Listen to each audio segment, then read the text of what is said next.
Hi hello ಎಲ್ಲರಿಗೂ ನಮಸ್ಕಾರ. ಎಲ್ಲರೂ ಹೇಗಿದ್ದೀರಾ? ಐ ಹೋಪ್ ಎಲ್ಲರೂ ಚೆನ್ನಾಗಿದ್ದೀರಾ ಅಂತ ಅನ್ಕೊಂಡಿದ್ದೀನಿ. ನಾನು ಕೂಡ ಸೂಪರ್ ಆಗಿದ್ದೀನಿ.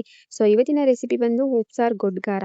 ಸೊ ನಮ್ಮ ಕಡೆ ಇದನ್ನ ನಮ್ಮ ಮಂಡ್ಯ ಶೈಲಿಯಲ್ಲಿ ಯಾವ ರೀತಿ ಮಾಡ್ತಾರೆ ಅನ್ನೋದನ್ನ ಕೂಡ ನಾನು ತೋರಿಸ್ಕೊಡ್ತೀನಿ.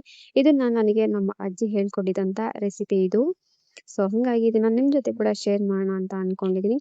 ಸೊ ಉಪ್ಸಾರನ್ನ ಯಾರೆಲ್ಲ ತಿನ್ನಲ್ಲ, ಇಷ್ಟಪಡದೆ ಇರುವಂಥವ್ರು ಕೂಡ ಈ ಈ ಥರ ಖಾರನ ಒಂದ್ಸರಿ ಟ್ರೈ ಮಾಡಿ. ಸೊ ಮತ್ತೊಮ್ಮೆ ಕೇಳಿ ಮಾಡಿಸ್ಕೊಂಡು ಉಪ್ಸಾರು ಖಾರನ ತಿಂತಾರೆ. ಸೊ ಹೋಪ್ ನಿಮಗೆ ವಿಡಿಯೋ ಇಷ್ಟ ಆಗುತ್ತೆ ಅಂತ ಅನ್ಕೊಂಡಿದ್ದೀನಿ. ಸೊ ಬನ್ನಿ ಇವಾಗ ಶುರು ಮಾಡೋಣ. ಸೊ ನಾನಿಲ್ಲಿ ಸ್ಟವ್ನ ಆನ್ ಮಾಡಿಕೊಂಡು ಪಾನ್ ಇಟ್ಟು ಪಾನಿಗೆ 1 ಸ್ಪೂನ್ ಆಗುವಷ್ಟು ಎಣ್ಣೆನ ಹಾಕೊಂಡಿದ್ದೀನಿ. ಎಣ್ಣೆ ಸ್ವಲ್ಪ ಬಿಸಿ ಆದಮೇಲೆ ನಾನಿಲ್ಲಿ ಒಂದು 15 ಮೆಣಸಿಕಾಯಿನ ತಗೊಂಡಿದ್ದೀನಿ. ಕೆಂಪು ಮೆಣಸಿಕಾಯಿ. ನಿಮಗೆ ಖಾರ ಯಾವ ಕ್ವಾಂಟಿಟಿನಲ್ಲಿ ಬೇಕು ಅದನ್ನು ನೋಡಿ ತಗೊಳ್ಳಿ. ನನಗೆ ಸ್ವಲ್ಪ ಕಡಿಮೆನೇ ಬೇಕು, ಹಂಗಾಗಿ ನಾನು ಒಂದು 15 ಮೆಣಸಿಕಾಯಿನ ತಗೊಂಡಿದ್ದೀನಿ. ಸೊ ಇದನ್ನ ಸ್ವಲ್ಪ ಲೋ ಫ್ಲೇಮ್ನಲ್ಲೇ ಇಟ್ಕೊಂಡು ಹುರ್ಕೋಬೇಕು ಚೆನ್ನಾಗಿ.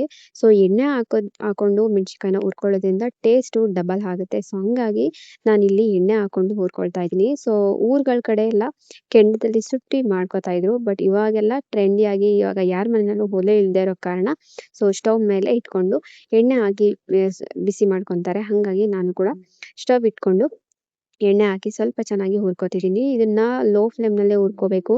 ಯಾಕಂದರೆ ಜಾಸ್ತಿ ಫ್ಲೇಮ್ ಇಟ್ಟು ಹುರ್ಕೊಳ್ಳೋದ್ರಿಂದ ಮೆಣಸಿಕಾಯಿ ಸೀದೋಗ್ಬಿಡುತ್ತೆ. ಸೊ ಅವಾಗ ಖಾರ ಚೆನ್ನಾಗಿ ಬರಲ್ಲ, ಕಲರ್ ಕೂಡ ಕಪ್ಪಾಗ್ಬಿಡುತ್ತೆ. ಸೊ ಹಂಗಾಗಿ ಮೀಡಿಯಂ ಫ್ಲೇಮ್ನಲ್ಲೇ ಇಟ್ಕೊಂಡು ಸ್ಟವ್ನ ಮೆಣಸಿಕಾಯಿನ ಹುರ್ಕೊಳ್ಳಿ. ಸೊ ಇವಾಗ ನಾನು ಇದನ್ನ ಹುರ್ಕೊಂಡಿದ್ದೀನಿ. ಇವಾಗ ನೀಟಾಗಿ ಆಗಿದೆ, ತುಂಬ ಕಪ್ಪಗೂ ಆಗಿಲ್ಲ, ತುಂಬ ಕಲರ್ ಚೇಂಜಸ್ ಕೂಡ ಆಗಿಲ್ಲ, ಮೀಡಿಯಮ್ ಆಗಿ ಹುರ್ಕೊಂಡಿದ್ದೀನಿ. ಸೊ ಇವಾಗ ಇದನ್ನ ಒಂದು 5 ನಿಮಿಷ ತಣ್ಣಗಾಗೋದಕ್ಕೆ ಬಿಡಬೇಕು. ಅಷ್ಟರಲ್ಲಿ 1 ಗೆಡ್ಡೆ ಬೆಳ್ಳುಳ್ಳಿನ ಕೂಡ ಬಿಡಿಸಿ ಇಟ್ಕೊಂಡಿದ್ದೀನಿ ನಾನು. ಸೊ ತಣ್ಣಗಾಗಿದ ತಕ್ಷಣ ಒಂದು ಮಿಕ್ಸಿ ಜಾರ್ನ ತಗೊಂಡು ಹುರ್ಕೊಂಡಿರುವಂಥ ಮೆಣಸಿಕಾಯಿನ ಜಾರಿಗೆ ಸೇರಿಸ್ಕೊತಿದ್ದೀನಿ. ಸೊ ಈ ರೀತಿ ಮಾಡ್ಕೊಳ್ಳೋದ್ರಿಂದ ಉಪ್ಸಾರು ತಿನ್ನದೇ ಇರುವಂಥವ್ರು ಕೂಡ ತುಂಬಾನೇ ಚೆನ್ನಾಗಿ ಊಟ ಮಾಡ್ತಾರೆ. ಸೊ ಮತ್ತೆ ಕೇಳಿ ಮಾಡಿಸ್ಕೊಂಡು ತಿಂತಾರೆ. ಸೊ ನಾನಿಲ್ಲಿ 1 ಗೆಡ್ಡೆ ಬೆಳ್ಳುಳ್ಳಿನೂ ಕೂಡ ಸೇರಿಸ್ಕೊಳ್ತೀನಿ. ಬೆಳ್ಳುಳ್ಳಿ ಜಾಸ್ತಿ ಹಾಕಿದಷ್ಟು ಕೂಡ ಖಾರ ತುಂಬಾನೇ ರುಚಿಯಾಗಿರುತ್ತೆ. ಹಾಗೆ 3/4 ಸ್ಪೂನ್ ಆಗುವಷ್ಟು ಕಾಳು ಮೆಣಸನ್ನ ಸೇರಿಸ್ಕೊತಿದ್ದೀನಿ. ಹಾಗೆ 3/4 ಸ್ಪೂನ್ ಆಗುವಷ್ಟು ಜೀರಿಗೆ ಕೂಡ ಸೇರಿಸ್ಕೊತಿದ್ದೀನಿ. 2 ರಿಂದ 3 ಕಡ್ಡಿ ಆಗುವಷ್ಟು ಕೊತ್ತಂಬರಿ ಸೊಪ್ಪನ್ನು ಕೂಡ ಸೇರಿಸ್ಕೊತಿದ್ದೀನಿ.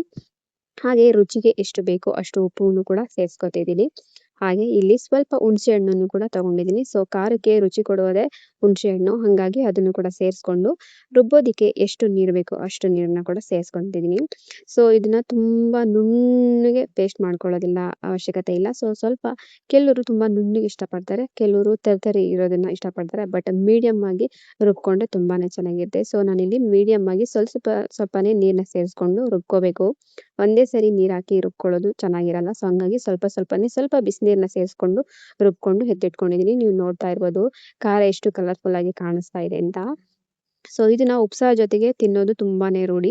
ಹಾಗೆ ಜೊತೆಗೆ ಬಿಸಿ ಅನ್ನದ ಜೊತೆಗೆ ತುಪ್ಪನ ಸೇರಿಸಿ ತಿಂತಾ ಇದ್ರೆ ಆಹಾ ಸಖತ್ತಾಗಂತೂ ಇರುತ್ತೆ. ಸಾಂಬಾರು ಇಲ್ಲದೆ ಇರುವಂಥ ಟೈಮಲ್ಲಿ ಬಿಸಿ ಅನ್ನದ ಜೊತೆಗೆ ಈಚೆ ಖಾರನ ಹಾಕೊಂಡು ತುಪ್ಪ ಸೇರಿಸ್ಕೊಂಡು ತಿಂತಿದ್ರೆ ತುಂಬಾನೇ ಚೆನ್ನಾಗಿರುತ್ತೆ. ಹಾಗೆ ರೊಟ್ಟಿ, ಚಪಾತಿ, ದೋಸೆ ಎಲ್ಲದಕ್ಕೂ ಕೂಡ ತುಂಬಾನೇ ಚೆನ್ನಾಗಿರುತ್ತೆ. ಈ ಒಂದು ಖಾರ ಇದ್ರೆ ಬೇರೆ ಚಿಂತೆನೇ ಬೇಡ, ಸಾಂಬಾರು ಚಿಂತೆ ಅಂತೂ ಬೇಡವೇ ಬೇಡ, ಅಷ್ಟು ಚೆನ್ನಾಗಿರುತ್ತೆ. ಸೊ ನೀವು ಕೂಡ ಒಂದ್ಸರಿ ಟ್ರೈ ಮಾಡಿ. ಇದು ನನಗೆ ನಮ್ಮ ಅಜ್ಜಿ ಹೇಳ್ಕೊಟ್ಟಿದ್ದಂಥ ಖಾರ ರೆಸಿಪಿ. ಸೊ ನನಗೆ ಸಿಕ್ಕಾಪಟ್ಟೆ ಇಷ್ಟ. ಅದರಲ್ಲೂ ನನಗೆ ಫ್ರೆಶ್ ಖಾರ ಅರೆದು ಉಪ್ಸಾರು ಮಾಡಿ ತಿನ್ನೋದಂದ್ರೆ ಇನ್ನೂ ಇಷ್ಟ. ಸೊ ನಮ್ಮ ಮನೆಯಲ್ಲಿ ನಾನು ನುಗ್ಗೆ ಸೊಪ್ಪಿನ ಜೊತೆಗೆ ಈ ಖಾರನ ರುಬ್ಕೊಂಡು ಊಟ ಮಾಡ್ತಾ ಇದ್ವಿ. ಸೊ ಸಖತ್ತಾಗಂತೂ ಇತ್ತು. ಸೊ ನೀವು ಕೂಡ ಒಂದ್ಸರಿ ಟ್ರೈ ಮಾಡಿ, ಹೇಗಿತ್ತು ಅಂತ ಕಮೆಂಟ್ ಮಾಡಿ ತಿಳಿಸಿ. ಸೊ ಹೋಪ್ ನಿಮಗೆ ವಿಡಿಯೋ ಇಷ್ಟ ಆಗಿದೆ ಅಂತ ಅನ್ಕೊಂಡಿದ್ದೀನಿ. ಇಷ್ಟ ಆಗಿದ್ರೆ ಪ್ಲೀಸ್ ಲೈಕ್, ಶೇರ್, ಕಮೆಂಟ್ನ ಮಾಡಿ ಅಂತ ಹೇಳ್ತಾ ನೆಕ್ಸ್ಟ್ ವಿಡಿಯೋದಲ್ಲಿ ಸಿಗೋವರೆಗೂ ಕೂಡ ಕಾಯ್ತಾ ಇರಿ. ಹಾಗೆ love you all, take care, bye bye.